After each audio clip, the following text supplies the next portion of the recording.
Love మ్యారేజా arranged marriage అండి? అరేంజ్డే madam. Okay, ఏం చేస్తుంటారు మీ వారు? వారు సాఫ్ట్వేర్ మేడం. చెప్పండి, ప్రాబ్లం ఏంటి అసలు? Over cleaning madam. ఓవర్ క్లీనింగే కాదు, పర్ఫెక్షనిస్ట్ అంటారు. ప్రతి దాంట్లో పర్ఫెక్ట్ గా ఉండాలి. ప్రతి దాన్ని తుడిచి తుడిచి కడిగి కడిగి. ఆయన ఉంటారా, మిమ్మల్ని కూడా ఉంచాలని చూస్తారా?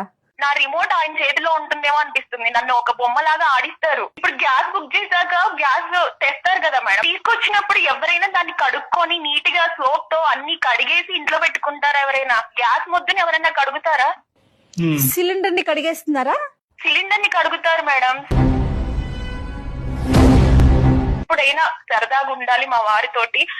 వచ్చి రాగానే హగ్ చేసుకోవాలి అనిపిస్తుంది నాకు. ఒకవేళ వస్తే ముట్టుకుంటే ఏంటి నీ చేతులు ఇలా ఉన్నాయి, ఏంటి నువ్వు ఇలా ఉన్నావు అని ఎక్కడ అంటారో అని కడిగి కడిగి నాకు చిరాకు వస్తుంది. ఇప్పుడు ఆయన వస్తున్నారంటే ఆ టైం చూసుకొని, బాబో ఈయన వస్తున్నారా, ఇప్పుడు నేను ఏం చేయాలి, ఇప్పుడు అన్ని నీట్ గా ఉన్నాయా లేదా, ఎక్కడ అక్కడ ఉన్నాయా లేదా, ఆఖరికి డస్ట్బిన్ కరెక్ట్ గా ఉందా లేదా, చెప్పులు కరెక్ట్ గా ఉన్నాయి. చెప్పులు మేడం వెళ్తారు, సరే ఆఫీస్ కి వెళ్తారు, ఆఫీస్ కి వెళ్ళేటప్పుడు వెళ్తున్నారు కదా అనేసి బాయ్ చెప్తాం మేము. బాయ్ చెప్పినప్పుడు అక్కడ దాకా వెళ్తారు, అక్కడ దాకా వెళ్ళి వెనక్కి వస్తారు. ఏ అమ్మాయి అయినా హస్బెండ్ బయటికి వెళ్తూ వెనక్కి వస్తున్నాడు అని అంటే ఏమనుకుంటారు?